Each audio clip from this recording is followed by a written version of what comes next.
Welcome to Aaskplanets. This is Yashraj, and in this video, I will talk about the activation of planets and houses. Have you ever wondered that how planets and houses activate and how events happen in your life? Because any event is always linked to the many other events. That when a particular action is performed in your life, then that will always activate many other certain events. Because if you are attracting a positive energy or any positive activities are happening around you, then other positive events will also happen. This is happen in most cases. At the same time, when you are doing something negative or activating something negative, then negative events will happen in your life. uh, so in this way astrology works, because a single house or single planet has not a single signification. For example, fifth house is the house of your uh, education, mental ability, mental state, thought process, or your children, your grandfather, fall of fall in career. Okay, this is also the house of change in career or fall in career, or this is also the house of getting ministership. So there are many significations linked to this chart, but this was all from the lagna up till now, whatever I have told you. But have you ever thought to see that fifth house from the fourth house or the third house, that what will it result? Because fifth house is not only the house of your education or anything, this is also the house of your mother's stored wealth. Okay, this is also the house of your mother's stored wealth, and this is also the house of your maternal uh, grandfather illness, because it is sixth from the 12th house. 12th house is the house of your maternal grandfather. Okay, or your paternal grandmother. Ninth from fourth is the mother of your father, and fourth, that is your grand, and she will be your grandmother. Okay, so fifth house is the illness of your grandmother. What Let me share my experience when I was when I have passed my 12th examinations. Okay, and I was about to enroll in my engineering course. At the same time, my grandmother has fallen ill. Okay, she has got accident and broken her leg. So surgery happened in her life, and I got admitted to the college. Okay, and I changed my house as well. So in this way, events happen in your life. That when a particular house is going to activate, then other houses will also activate. Okay, this is the crux of astrology. For example, if your 10th house is getting activated, okay, for example, you are struggling in your job, or you are getting issues in your job. Okay, but this 10th house is not only the your profession, it is also the house of your father's wealth, your father's self gained items. Okay, your father's face, your father's teeth, your father's mouth. Okay, this all is this 10th house. So when you are struggling in your career or having a bad career, then you must have a defect in your father's face, or your father face or teeth having some problem. Okay, so this is inevitable astrology. Okay, this cannot be changed. Similarly, if you are rising in your career or having very good rise and all in your profession, okay, then your father's wealth is also rising. But you have seen many times that a person is doing very good in his career or her career, and suddenly he or she loses his father. Okay, because this is also the marka house of your father. Okay, this is also the marak house for the father. 10th house is the marak of the father, and also the last rites of the parents. So when you are doing so good in your profession, then suddenly you are activating your 10th house. Your 10th house is getting highly activated and highly positive. But it can be a negative for the from the ninth house. Okay, so this type of events happen in the life. You must have remembered that Virat Kohli's father died when he was doing very good in his life. He was uh, doing good in cricket. Sachin Tendulkar's father passed away in, I do not remember the year, but he also passed when he was playing well in his time. Okay, because the 10th house is also getting activated. You can see many examples. Okay, so in this way, the activation happens. Another example: suppose the third house is activated. You are traveling to some place. Okay, you are traveling to any short distance.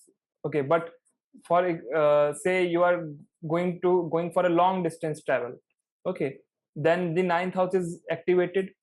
The, but ninth is also sixth from the fourth, which is your mother. So this is also getting activated. So when you will travel, your mother will or may have some issues in her health or any debt problem. But uh, all this is going to happen when any house is activated or anything is activated in your chart. But this will not happen every time, because the activation works 110%, but in a different way, and it also depends on the transit and on the dasha. So you cannot ignore the dasha and transit, because you may travel many times for a long distance. Every time your mother will not fall ill, or you will rise in your life many times. Okay, many job changes will come. Many times you will do good in your fifth house. The childbirth will happen, or many such events will happen. But every time the negative or the positive related to the same houses will not happen or not activate. Okay, it may activate in a different manner, but it will activate. And that manner, in what manner the house is getting activated, is always depending on the dasha and the transit, which is going to precisely tell that what is happening actually. Okay, so this activation technique is not independent. It is a technique, it is a very good technique to find some clue that when this is going to happen, and what the result of that, or what the reaction of that is going to deliver. So activation technique is not independent one. You have to be always rely on dasha and the transit to see that what is actually going to happen when this house is activated. Okay, or this house you are activating. Okay, this that will always depend on the dasha and transit. So activation technique is not independent. Many YouTube astrologers are doing it and making views from their video that activation technique, this, that, all these things. But I am here to clear the negative or the hidden part of this activation technique, that this does not work every time. It will work only when dasha and transit will permit it to deliver in such manner. Although it is a very good and very beautiful way to see that what is going to happen and what will be the delivery of that one. Okay, it is basically like the third law of Newton, that every action has the reaction. Okay, so this is like that. Now let me show you with an example that how you can see, how you can practically see that this type of technique, how they can work in a real life. So this is the example which I'm showing you, that how activation will work with the help of dasha and the transit, and how this can be a useful tool to predict that this will happen, and then the result will be that this. Okay, basically the reaction will be this in that particular dasha, or or in that particular transit.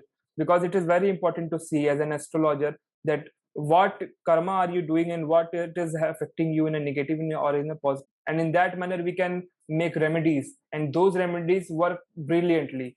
And many astrologers will say that this is pending karma. You can say that it is a pending karma, but more than that, it is your own karma. Nothing is pending. Okay, you are just desiring something and you are doing it.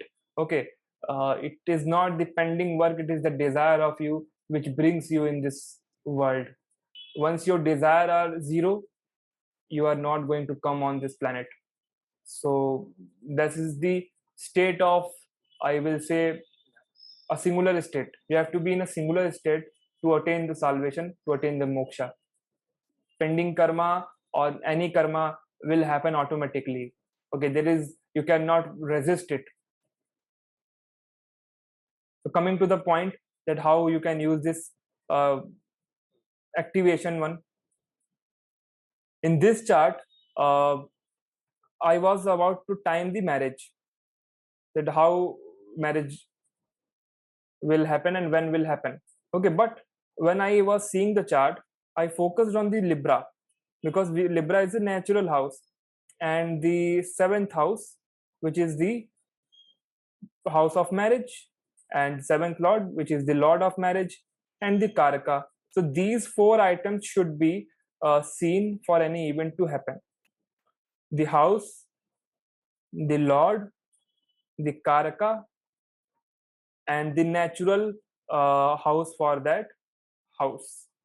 Okay, because natural in Kal Purush Kundli, the seventh house has Libra sign, so we will have to see the Libra as well. Okay, similarly, when you are seeing the career, then always see Capricorn. Similarly, when you are seeing the inheritance, always see the Scorpio and Saturn, because they are the Karaka for that house. So in this way we predict.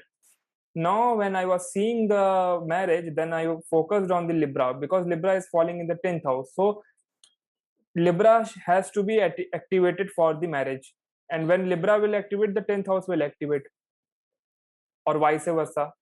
When 10th house will activate, Libra will activate.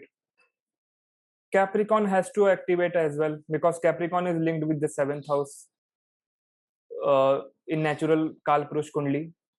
Here what was happening, that fourth house or fourth sign was in the 7th house with Ketu.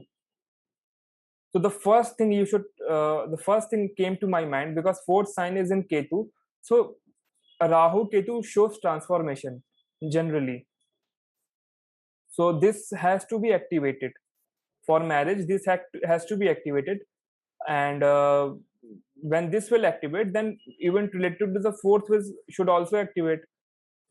And it was very prominent because fourth lord was also aspecting the 7th house and the fourth sign, which is Mars. Now focus on the lord. Lord was in the 9th house, aspected by the Lagna lord in the 12th house. Now Lagna is going to move, because it is aspecting the 7th house lord in the 9th house. So all these houses are the change houses. So I predicted that there will be a change of residence because of job. Then your marriage will get finalized and you will get married, because all these Lagna and 7th are in the houses of the change, the 12th house and the 9th house of change of place. Okay, this has to be activated, and they are in the 10th axis, 4th 10th axis, and Saturn is the natural karaka of profession. Saturn was aspecting the moon from the 12th house and in the 9th house. Okay, so this moon has to give its results, because marriage is going to happen. So a change of place is to happen for sure, but for what? So you have to look for the other things, what are aspecting the here. So when his marriage will happen, the change of place is there, because it is very prominent. The fourth lord is aspecting 7th, and the fourth sign is also in the 7th house where Ketu is placed, and fourth lord is the natural fourth lord is in the 9th house and aspected by the Saturn, the profession lord. So the marriage is linked to the profession.